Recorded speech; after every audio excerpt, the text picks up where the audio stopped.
Hello, hello, hello. Welcome to my little channel. This is probably going to be a rant video. So, take it what it's with. If you want to hear me rant, you continue onwards. You continue onwards. Thanks for watching.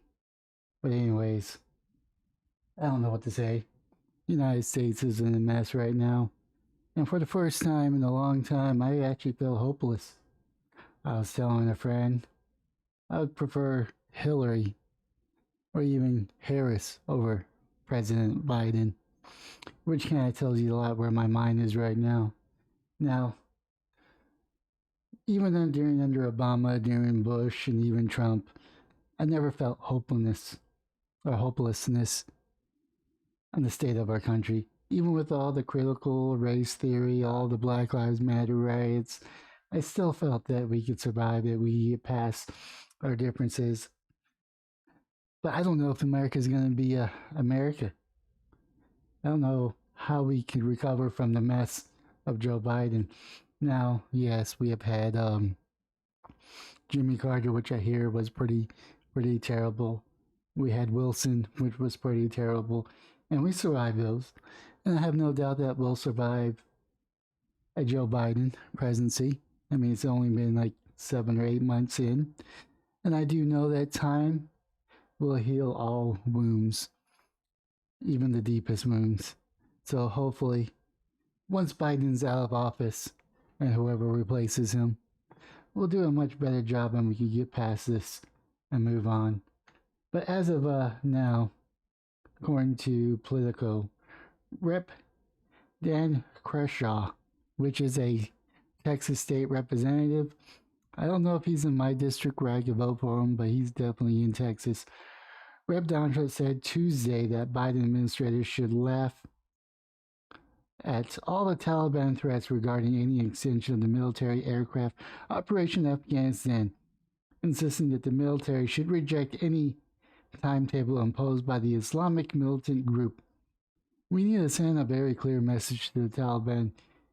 We're not negotiating about our deadline, the Texas Republican, former Navy SEAL who served in Afghanistan, said in a Political Playbook virtual interview. Virtual interview. That should be the message. We should laugh at them and tell them, oh well, that's a red line for us, and you need to be out by August 31st. No, and if you get in our way, we'll be extracting Americans. We will kill you.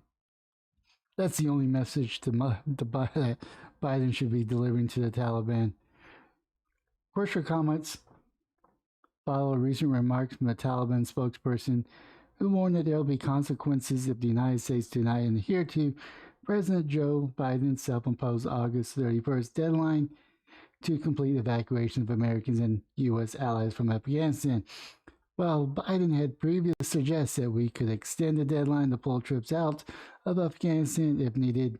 He indicated on Tuesday that he will stick to the 31st withdrawal deadline following the Pentagon's recommendation, according to two people familiar with the matter. Of course, Fox News says Biden will not extend Afghanistan deadline as Taliban reiterates the demand for U.S. forces to leave. President Biden has decided not to extend the 31st deadline to remove all American troops from Afghanistan, the U.S. official told Fox. The development comes shortly after the Taliban spokesperson, following a meeting between the leader, Maha Abdul Ghani Baradar, who cares on how you pronounce this dude's name. And by the way, for all those people saying that Obama released him or Joe Biden released him, unfortunately, Trump made an agreement with Iran. No, not Iran.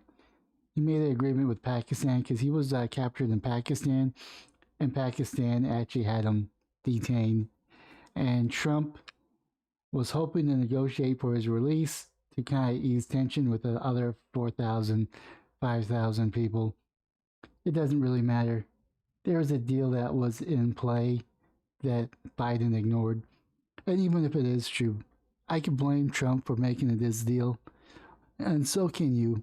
But this doesn't change the fact that Joe Biden failed us and how he left Afghanistan. I think everybody would know that would have been messy as soon as we left. It's how we left. We left people stranded or abandoned. I don't care what Jen Psaki says. We have people that are stranded in Kabul that cannot make it to the airport. But that's, of course, according to her, as misinformation because they're in contact through text, email, and other communication methods. And then CEI Director William Burns in Kabul said there'll be no extensions to Biden's administration August 31st date. Defense Department Press Secretary John Kirby said Tuesday that the White House still aiming towards the end of the month for completion of withdrawal of American troops from Afghanistan. We will continue to make progress every day getting Americans as well as special immigrant visa applicants and vulnerable Afghans out. He says we remain committed to getting any and all Americans that want to leave to get them out. And we still believe, certainly now that we've been able to increase the capacity and the flow, we believe that we have the ability to get that done by the end of the month. What about the ones that can't leave, that want to leave? How about the ones that are stuck behind checkpoints that the Taliban will not let them go? What about the women that are there by themselves who do not have a man to accompany them? How about those that are going to be beheaded because they have no male escort? Because this is the type of regime that the Taliban is going to have. They're going to have Sharia law, where it's forbidden for women to leave the house without a male escort to escort them around because they are less than livestock. Their only goal is to cook them dinner, clean the house, and have children. Anything outside of that, they're nothing. But yet, we're going to get the people out that want to leave. That's going to be their remark when it comes the 31st of August. When it becomes September 1st, they're going to say, we have the airport under our control. Clearly, these people did not want to leave because they're not there at the airport, which is not an entirely true statement because they cannot leave, but yet they're not stranded. Pagan also said the number of U.S. troops in Afghanistan will go to 0 at the August 31st deadline. In addition to the 6,000 troops at Kabul airports, there are a dozen of armored vehicles and U.S. Army Apache gunships. Use them to take back the city to get our people out. Give them, I forget who he was, the name escapes me, but he was a special forces person. I know he has a podcast. He did an Instagram video saying if he was president, he would say he screwed up, he relied too much on the Afghan forces, but we're getting our people out. To the Taliban, this is my message to you. We are going into the city. We're leaving the airport. We are going to get our people out. And if you get in our way, we are going to not allow you. I'm paraphrasing, but he had a little bit more harsher words. This is the message that the president should be telling the Afghanistan, not, oh, well, we gotta be out because the Taliban tells us. Dude, we're so weak, and I'm feeling hopelessness right now in the state of America. I do know in 3 years, we're going to have a new president. It's either going to be Harris. It's either going to be Republican. It doesn't matter, but I know we're going to heal from this. But right now, I'm feeling very black pill. And this is just a rant, on the failures of Joe Biden and how he's too inept to command our forces. What good is having the most expensive military on the planet Earth if we're not going to use it to get our people out? We should be going door to door to get our people out. We should be leaving the airport.